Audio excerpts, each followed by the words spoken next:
coming back to a basic question, that why do you want to do family planning? Now basically you can categorize all your reasons in two broad categories.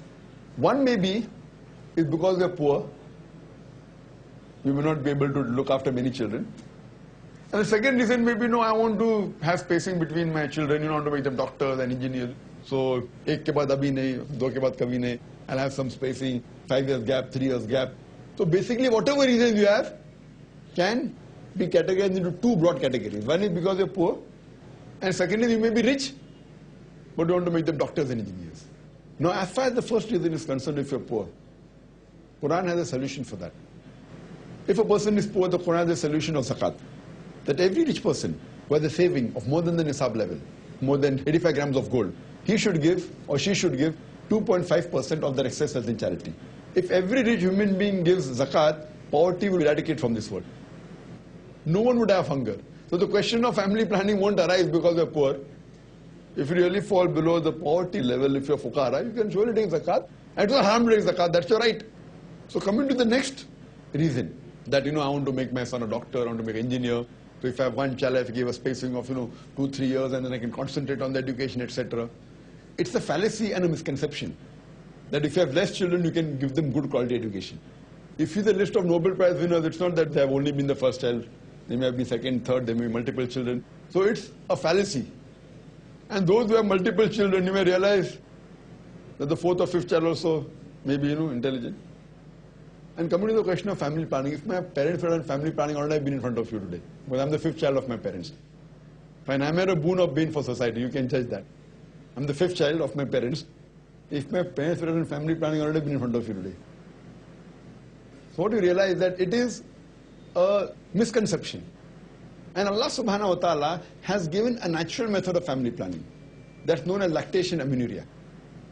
The moment you give birth to a child, if the mother breastfeeds the child, automatically there is no menstrual cycle.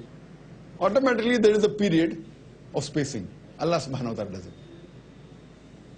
And the verse of the Qur'an which I quoted to you of Surah Anam chapter 6 verse 151 and Surah Isra chapter 17 verse 31. The meaning on the face of it is the same. The first verse Surah Anam chapter 6 verse 151 says that kill not your children for want of sustenance, for it's Allah subhanahu wa ta'ala who will give sustenance to you and your children. For killing of children is a sin. Surah Isra chapter 17 verse 31 says, kill not your children for want of sustenance, for it's Allah subhanahu wa ta'ala who will give sustenance to your children and you. The order is reversed. The first verse says, you and your children. The next verse says, your children and you. Do you think Allah just haphazardly changes the order? On the face of it is the same or not?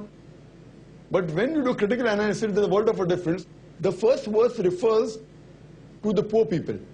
Those who wonder that, और एक बच्चा हो जाएगा तो मैं भी मर जाऊंगा, बच्चे भी मर जाएंगे. और एक बच्चा will look after it. I'll die and my children will die. So Allah said, don't worry. Allah will give sustenance to you and your children.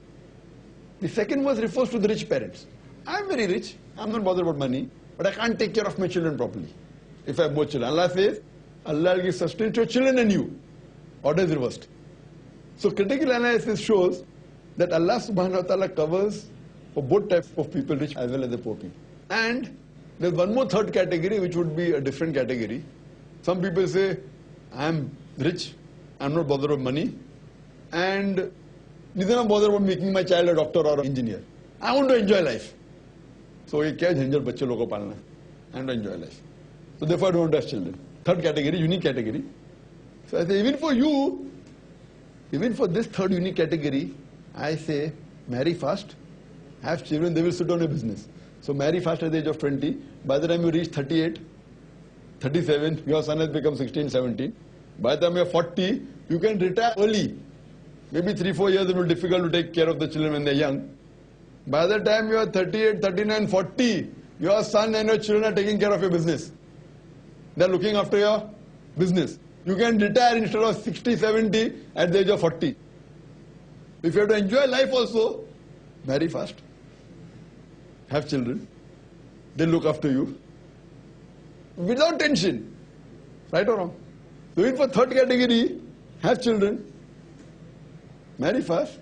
Bring them up properly. They can be a pathway for Jannah. The pious shouldn't pray for the parents. That's Sawab Jariya.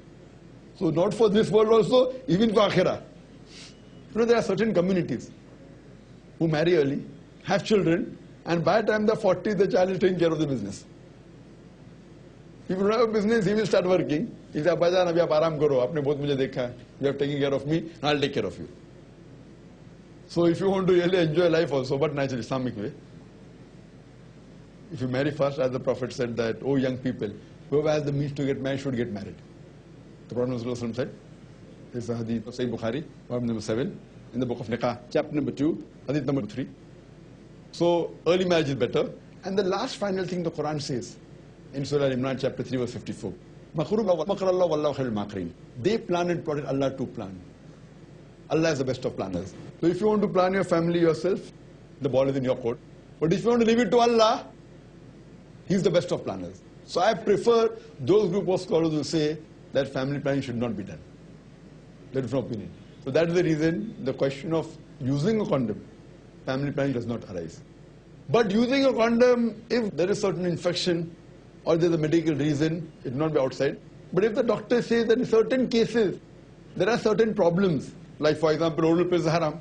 But if there is a medical problem in your wife, and a gynecologist prescribes oral pills for a couple of weeks, to solve the problem, it's allowed.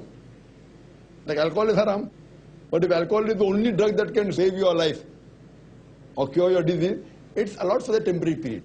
If a certain infection takes place in you, and if it's dangerous, it can be contracted for temporary period, if you use the exception to the rules. In that case, it's permitted. Generally, my view is that it should not be used for family planning. Leave it in the hands of Allah subhanahu wa ta'ala.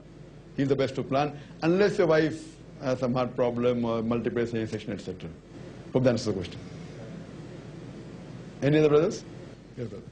Assalamu alaikum wa rahmatullah. Wa alaikum assalam wa rahmatullahi wa barakatuh. Is Islam permit video shooting at the time of nikah or walima?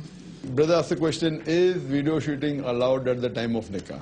Video shooting per se is not haram in Islam, as long as you don't do obscenity, fine. At the time of walima, how are you having the walima? If you're having walima and they're shooting me having the food, perfectly fine. When they can shoot me giving a talk, they can shoot me having food also. But if you're having ladies and gents mixing together and showing to the world, it's not allowed. If you're having video recording of family members, brothers, sisters eating and showing, and only brothers and sisters watch it, it's fine. You can take a photograph of your wife, seeing to it that the non-mahram should not watch her. Fine? So if you take out the photograph of your wife and put it on the website, it's haram. So everything is subjective. So video shooting per se is not haram. But the question, why do you want to shoot a walima? Sorry? Just I asked. You asked for the sake of asking. So I'm answering for the sake of answering. Fine, but generally per se, if you're having family gathering, you want to take photograph, family gathering. But always be careful when you're taking out a photograph with your family members. See to it that becomes your property. Don't show it to your friends. If you want to show it to your friend, show your photograph, not your wife's photograph. Therefore, when I go for lecture tours, I don't allow anyone to shoot me and my wife together. You want to shoot me, no problem. No, I want to shoot with your wife, sorry, I said. No, the limit is there.